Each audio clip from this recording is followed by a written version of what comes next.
사랑합니다. 축복합니다. 네.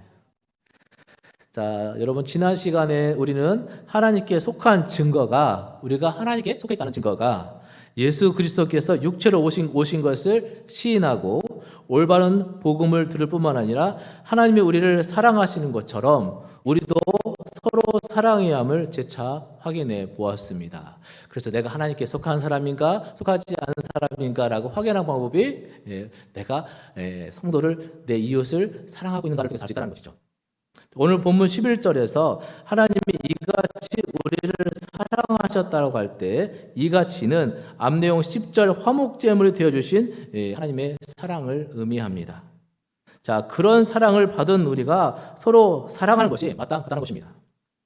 세상 사람들은 하나님을 알지 못합니다. 그리고 하나님은 영이시기 때문에 보이지도 않습니다. 어느 때나 하나님을 본 사람이 없다라는 것이죠. 자, 그런 세상에 하나님을 보여줄 방법이 바로 우리가 서로 사랑하는 것에 있다는 것입니다.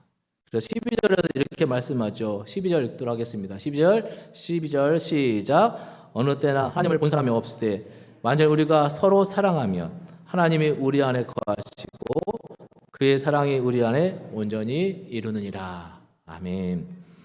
여러분 이 12절 말씀과 그리고 요한복음 13장 34절과 35절 말씀을 비교해 볼 필요가 있습니다. 자, 요한복음 13장 34절 35절 읽습니다. 시작. 새 계명을 너희에게 주노니 서로 사랑하라. 내가 너희를 사랑한 것 같이 너희도 서로 사랑하라.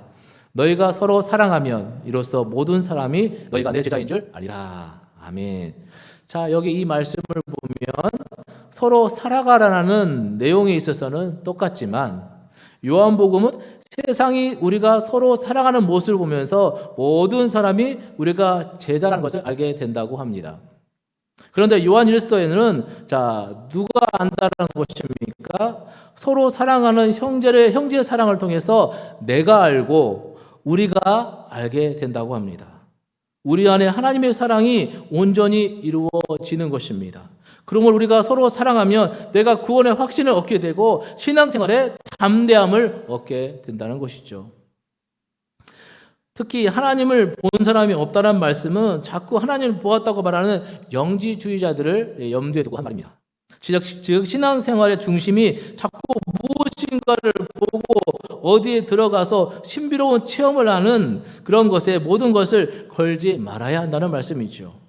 하나님은 영이시기 때문에 본 사람이 없는 것이 정상적인 것입니다. 그런데 그런 하나님을 느끼고 경험하고 만지는 방법이 바로 사랑이라는 것입니다.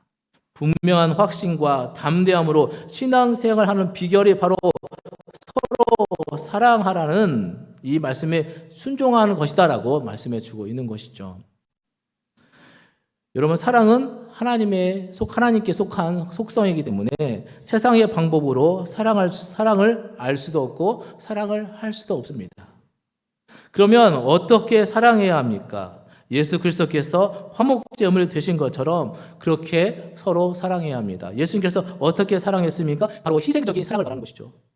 그리고 제물을 드려 사랑을 해야 합니다. 말과 혀로만 하지 말아야 합니다. 오늘 이 자리에 계신 여러분들이 그런 사랑을 실천하시는 은혜가 있으시기를 주님의 이름으로 축원합니다.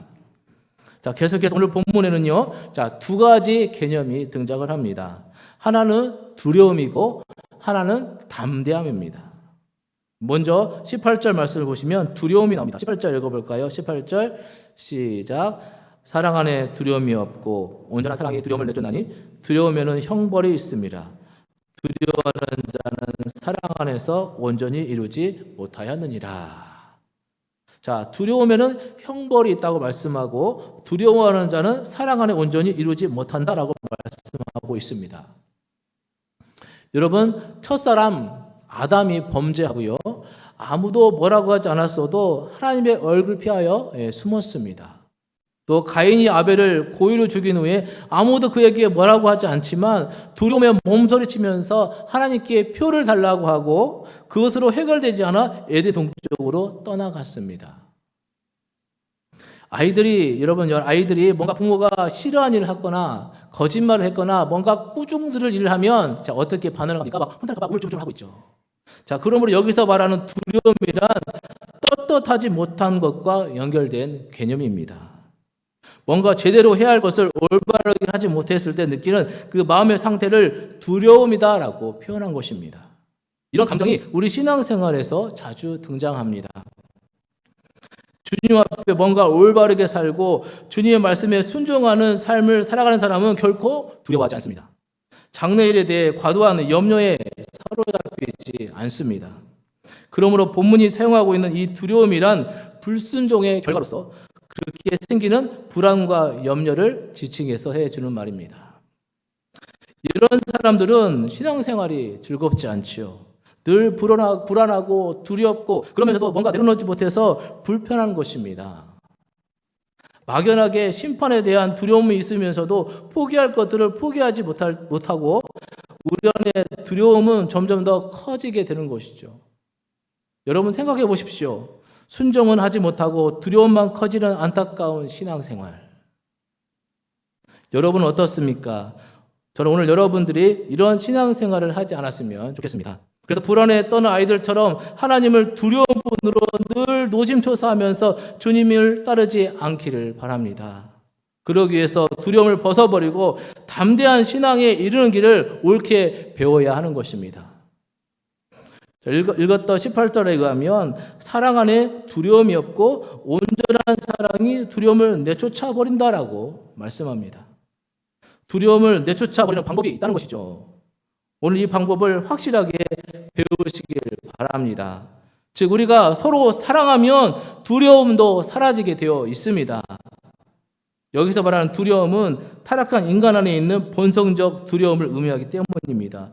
그 두려움을 하나님의 사랑을 알고 우리가 그 사랑 안에서 서로 사랑함을 통해서 쫓아버릴 수 있다는 것입니다. 오늘 이 자리에 계신 여러분들이 서로 사랑함으로 두려움을 다 쫓아내시길 제 이름으로 축복합니다.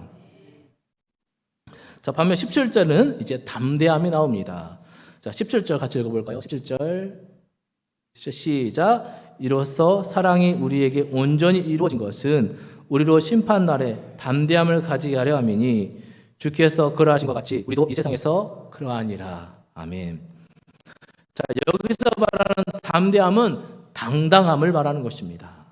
평안과 기쁨의 감정입니다. 뭔가 제대로 잘 감당했을 때 느끼는 뿌듯함과 이런 보람과 같은 것입니다. 여러분, 아이들이 부모가 이것 좀 해보라고 했을 때 그 일을 제대로 잘 처리했을 때 부모가 집에 오자마자 막 달려와서 엄마, 아빠, 내가 이걸 해냈어요 라고 하는 이런 기쁨의 모습, 이것이 바로 담대함이라고 표현해 준 것입니다. 또한 이 담대함은 말씀에 순종한 사람이 누리는 내면의 평안을 의미하는 것입니다. 자, 그래서 이런 사람에게는 신앙생활에 기쁨이 있는 것이죠. 거리낌이 없고 두려움이 없으니 대인 관계에 있어서도 넉넉합니다. 함께 읽었던 17절에는 우리의 담대함이 하나님의 사랑을 알고 믿었을 때 심판날에 하나님 앞에서 담대함을 갖게 한다라고 말씀합니다. 우리는 두려워 떠는 신앙생활을 할 수도 있고 반대로 담대하고 기쁨 넘치는 신앙생활을 할 수도 있습니다. 자, 어떤 차이가 두려움과 담대함 사이에 있는 것일까요? 우리 오늘 본문에서 그 차이를 배워야 합니다. 아니, 정확히 담대한 신앙생활, 평안한 신앙생활, 기쁨이 넘치는 신앙생활을 어떻게 할 수 있는가를 배워야 합니다. 사도 요한은 이 땅의 그리스도인들이 기쁘고 감사하고 담대한 그런 확신을 가진 그리스도인들이 되길 원하면서 이 서신서를 쓰고 있는 것입니다. 그래서 서로 사랑하라라고 우리에게 권면을 해주고 있습니다. 자, 그렇다면 우리가 어떻게 두려워하지 않고 담대할 수 있습니까? 첫째로 성령께서 우리가 주님 안에 거하는 줄 알게 하실 때 우리는 담대할 수 있습니다. 오늘 본문 13절을 보면요. 14절은 원래 13절은 이로써 안다는 말로 시작을 해야 합니다. 자, 무엇을 이로써 합니까? 자, 12절 우리가 읽었던 12절 말씀 보면 어느 때나 하나님을 본 사람이 없으되 만약 우리가 서로 사랑하면 하나님 우리 안에 거하시고 그의 사랑이 우리 안에 온전히 이루어진다라고 하였습니다. 자, 이로써 알게 되는 것이 있다는 것이죠. 무엇을 합니까? 13절 같이 읽어보도록 하겠습니다. 13절 시작. 그의 성령을 우리에게 주심으로 우리가 그 안에 거하고 그가 우리 안에 거하는 줄 아느니라. 자, 즉 성령을 우리에게 주셨다는 사실을 알게 된다는 것입니다. 주님이 말씀하신 대로 서로 사랑하며 살았더니 우리 안에 계신 성령께서 깨닫게 하는 것이 있다라는 것이죠. 그것이 무엇입니까? 우리가 주님 안에 거하고 주님이 우리 안에 거한다는 것을 깨달아 알게 되었다는 것입니다. 그러니까 누구나 확신이 있어서 헌신하고 순종하는 것이 아닌 것이죠. 주님이 거듭나게 하시는 은혜를 주셔서 신앙생활을 할 수 있었습니다. 주님이 우리를 불러주시고 거듭나게 하시면 하시는 은혜가 없으면 아무리 믿고 싶어도 믿어지지 않아서 믿을 수가 없는 것입니다. 따라서 우리는 지금 이 자리에 나와 말씀을 듣고 예배하고 있다는 것이 내가 구원받았다는 증거인 것입니다. 그러나 생명을 얻고 더 풍성해지는 것은 저절로 이루어지지 않습니다. 사도 요한은 요한 1서에서 이 주제를 너무나 중요하게 다루고 있습니다. 우리가 앞의 내용에서 구원의 확신을 얻는 방법을 말씀드릴 때 먼저 순종하라는 권면을 해 주었었죠. 서로 사랑하라는 이 말씀을 먼저 순종해 보아야 성령께서 우리 안에 거하시고 우리가 성령 안에 거할 수 있다는 것을 알게 된다는 것입니다. 여러분, 내가 구원받았는지 성령을 받았는지 잘 모르겠으면 일단 말씀대로 살아보시길 바랍니다. 주님이 서로 사랑하라고 했으니까 말로 사랑하려고 노력해보고 물질을 들여서 나누고 베풀려고 노력해보고 더 나아가 나의 재능과 시간을 들여서 발을 씻어주는 그러한 실천적인 삶을 살려고 노력을 해보라는 것입니다. 그럴 때 우리 안에 계시는 성령께서 분명하게 알게 하신다는 것입니다. 우리가 하나님의 사람이요 성령 받은 사람이라는 사실을 알게 하신다는 것입니다. 이 내용이 요한복음에서도 아주 중요한 주제인 것이죠. 자, 우리가 또 어떻게 두려워하지 않고 담대할 수 있습니까? 그 두 번째는요, 예수를 하나님의 아들이라고 시인하는 것입니다. 여러분 14절 말씀을 보시면 14절 같이 한번 읽을까요? 시작. 아버지가 아들을 세상의 구주로 보내신 것을 우리가 보았고 또 증언하노니. 자, 우리가 보고 들은 그리고 증거에 대해서는 처음 요한일서를 시작하면서 이야기했던 중요한 주제였습니다. 그리스도인이 되어서 담대한 신앙생활을 하고 싶다면 사도 요한과 말씀의 증거자들이 보고 들은 것을 증언했던 것처럼, 자, 15절 말씀 또 읽어볼까요? 15절 말씀이요. 시작. 누구든지 예수를 하나님의 아들이라 시인하며 하나님이 그 안에 거하시고 그도 하나님 안에 거하신다. 아멘. 자, 여기서 가장 중요한 단어는 시인한다라는 단어입니다. 이 말은 인정하다, 고백하다, 감사하다는 의미로 번역이 될 수 있는데요. 영어 성경은 이 단어를 선포하다라고 번역을 했습니다. 그러니까 담대한 믿음의 사람이 되는 두 번째 중요한 비결은 예수를 그리스도라고 선포하는 것입니다. 여러분들 단순히 인정한다는 그런 소극적인 수준을 넘어서 여러분들이 가는 곳곳마다 내가 그리스도의 사람이며 예수 그리스도를 구주와 주님으로 믿는다라고 선포하시기 바랍니다. 여러분의 삶을 통해서 증거하시길 바랍니다. 여러분, 두려운 사람은 그러한 증인된 삶을 살지 못하는 것이죠. 여러분, 무엇이 두려운 것입니까? 내가 이렇게 신앙 고백을 하면 직장에서 해로움을 당하지 않을까? 또 세상 속에서 그리스도인답지 않게 살아온 내 삶이 부끄러워서 선포하지 못하고 살아갑니다. 그런 세월이 길어지면 두려움이 점점 더 커져만 가고 기쁨은 소멸하게 되어 있습니다. 여러분, 당당한 그리스도인들이 되고 싶으십니까? 당당한 그리스도인이 되고 싶으십니까? 그렇다면 손해를 당하면 당하겠다는 마음으로 선포하시길 바랍니다. 선언하시길 바랍니다. 그리고 고백하시고 증거하시길 바랍니다. 그럴 때 하나님은 당장에는 손해를 보는 것 같이 보일 수 있지만 반드시 뒷날 내가 고백하기를, 선포하기를 잘했다라고 고백하는 은혜를 주신 줄 믿습니다. 오늘 이 자리에 계신 여러분들은 성령님의 도우심을 받아 떨쳐버릴 것을 다 떨쳐버리고 담대하시길 바랍니다. 그래서 그리스도를 선포하시길 바랍니다. 그리고 시인하시기 바랍니다. 이것이 바로 담대하고 행복한 신앙생활의 길인 줄 믿습니다. 세 번째로 담대한 신앙생활을 할 수 있는 비결은 그것이 바로 형제가 서로 사랑하는 것입니다. 하나님이 우리를 사랑하신 것처럼 우리가 서로 사랑할 때 우리의 모든 두려움을 쫓아낼 수 있습니다. 그리고 담대할 수 있습니다. 바로 이 주제가 요한복음에도, 요한일서에도 너무너무 중요하게 다뤄지고 있는 것이죠. 사람들은 사랑하는 법을 잘 알지 못합니다. 여러분, 타락했다는 것은 사랑하는 법을 잊어버렸다는 의미라고 우리가 앞에서 설명을 드렸습니다. 그래서 하나님이 사랑이 무엇인지를 우리에게 가르쳐 주신 것입니다. 여러분, 16절 말씀 읽어볼까요? 16절 시작. 하나님이 우리를 사랑하시는 사랑을 우리가 알고 믿어노니 하나님은 사랑이시라. 사랑 안에 거하는 자는 하나님 안에 거하고 하나님도 그의 안에 거하시느니라. 아멘. 자, 하나님이 우리를 사랑하시는 사랑을 우리가 알고 믿었다고 말씀합니다. 그 사랑이 어떻게 우리에게 나타났습니까? 이미 우리가 앞에서 살펴보았죠. 자, 그 사랑은 그분이 인간의 몸을 입고 우리 가운데 오셔서 우리 죄를 위하여 죽고 부활하신 것입니다. 생명을 바쳐서 우리를 사랑하신 것입니다. 그 사랑을 우리가 알고 믿었다라고 말씀합니다. 여러분, 이 안다는 것은요, 성경에서 너무너무 중요한 단어입니다. 그냥 피상적으로 아는 것을 성경은 안다라고 말씀하지 않습니다. 부부가 서로를 아는 것처럼 제대로 깊이 아는 것입니다. 주님의 사랑을 가슴으로 아는 것입니다. 그럴 때 하나님은 사랑이시다라는 말씀이 가슴으로 이해되어지는 것이죠. 그 사랑 안에 거하는 것, 그 사랑 안에 머무는 것, 그 사랑에 젖어 사는 것이 곧 주님 안에 거하는 것이고, 이것이 바로 당당하게 담대하게 신앙생활 하는 것입니다. 자, 그래서 18절에 그렇게 사랑 안에 거함으로써 사랑이 우리 안에 온전하게 거하게 되고 그 사랑이 우리를 심판날에 담대하게 한다는 것입니다. 우리가 하나님의 사랑을 알고 우리가 서로 사랑을 실천한다면 우리 삶에 어떤 고난이 있을지라도 마지막 심판날에 이를지라도 담대하게 하나님 앞에 갈 수 있다는 것이죠.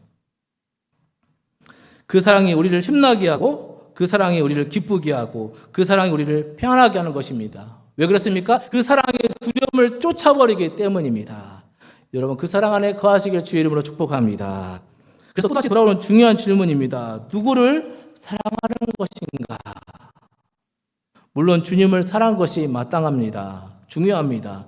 그러나 사도 요한은 주님의 사랑을 아는 것이 중요하고 거기서 끝나는 것이 아니라 그 다음에는 그 사랑을 가지고 형제를 사랑하라라고 우리에게 말씀합니다.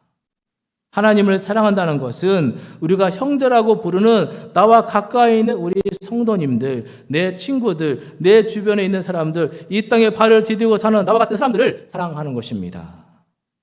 그래서 19절에 우리가 사랑해야 하는 이유, 하나님이 우리를 먼저 사랑하셨기 때문이다라고 말하고 있습니다. 하나님 저를 좀 사랑해 주세요라고 고백하지 않았습니다. 하나님 우리를 먼저 사랑해 주셨습니다. 죽을 수밖에 없는 저희를 위해서 사랑하는 아들을 내어 주셔서 그 사랑의 희생적인 사랑을 통해서 우리에게 사랑을 베풀어 주셨습니다. 그 사랑을 받은 우리가 이제 사랑을 또한 해야 한다는 것이죠. 그리고 20절에 아무리 우리가 하나님을 사랑한다고 말로 고백할지라도 삶에서 형제를 미워하면 그 신앙 고백은 거짓말이다라고 선언합니다.